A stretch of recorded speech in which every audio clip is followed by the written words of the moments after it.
ako dati nung mga mas medyo bata-bata si Mas, ang super favorite niya, si Sarah. Hanggang ngayon Siya po. pa din. Talaga?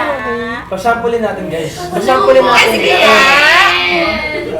Sige nga, sample, meron ka palang itinatagong talent. Go! Go! Sige naman! Ako, boys, balik po ako. Ladies and gentlemen. Okay, go. Ano ba? Yes! Okay, go na. Wala na akong voice. Ano bang magmahal? Palagi bang nasasaktan? Umiiyak na lang palagi. Gusto ko na lumisan. Paano bang Magmahal. Kailangan bang Nasasaktan. Lagi na lang di maaari. Ngunit ayaw lumisan. Magsabihin. Ani, boss, makabalik ako by next week pag okay na yung voice ko. Oy, Tapos grabe na. i-crop natin to. Nahiya naman ako. Hindi Maganda naman napasok. yung boses mo, Miles. Sabi pa Oh, boses siya. Marnie. Yun sana yung next question ko. Kasi like, for example, si Cristel Fulgar, di ba? Ang pagkakaalam lang ng tao, umarte siya. Tapos because of her videos, na kumakanta, na-discover siya ngayon. So, it's her Ano time po, na ipakita tinatago ko talent po yung mo. voice ko kasi kawawa po sa natin. Sarah. Wow!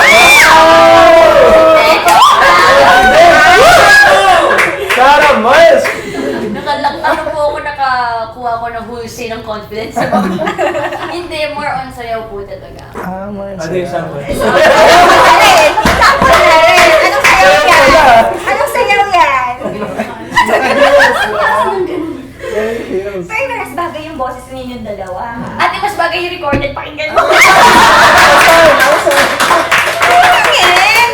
Gawin kami ready, mga kapamilya. Sabay may recorded. So yun, si Sarah, ang iyong super favorite. Bakit si Sarah? Hindi ko alam, ate. So, parang ang galing nga kumanta. Tapos, parang sobrang hinay. Pero pagdating pag sa stage na siya, limaw talaga. Naalala ko po na nung super idol ko talaga kasi siya. Bago mag-start yung A Very Special Love, tumahan kami sa SM North. Meron siyang malaking billboard. Yung sabi ng nanay ko, sabi ko, Mama, gusto ko talaga makatrabaho sa Sarah. Sabi niya, ay, meron ka palang inquiry ng Star Cinema, ate mo siya. Nag-freak out talaga ako. Tapos, alam niyo po yun, pag shooting kami nun, di ba, tatlong movie? Pero shooting po kami ng Saturday. Pinapractice niya makakanta niya ng Sabat, ng Sunday. So ito yung kwarto niya, dito ako sa labas.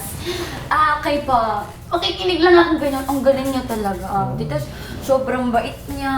Tapos yun, idol ko po talaga siya. I have never experienced being dumped by someone special. Or this. Or rejected. Or rejected. Oh. Grabe. Bakit may mga